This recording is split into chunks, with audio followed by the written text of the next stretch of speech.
It's been a really positive week. A lot of constituency matters this week that's given me great satisfaction. Did a surgery in the Cadder Community Centre, better known as the community centre the Labour Party tried to close, but the local community, supported by myself, but mainly, to be honest, by Cadder Housing Association, have kept open for a whole year now. So we're just catching up in the work they're doing. It's all really positive stuff, and hopefully we can continue with that. Also trying to support Cadder Housing Association modernise a lot of the housing stock in a local area. Another great constituency visit I had was Caldercourt Youth Forum, led by the irrepressible Julie Hislop, a local parent at Caldercourt Primary. Again, the council weren't providing after school activities, so 2 nights a week now the parents do it for themselves. 9 young kids who are positive examples to their peers in Caldercourt Primary School all got awards earlier on this week, and I had an absolute privilege and a ball presenting those awards to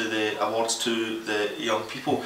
Back here in Parliament, it's been interesting. The Factors Bill has eventually went through a Members' Bill, where I was happy as an SNP MSP to support a Labour colleague in tackling rogue factors and clamping down on that. An example of what we can do when Labour and the SNP work together.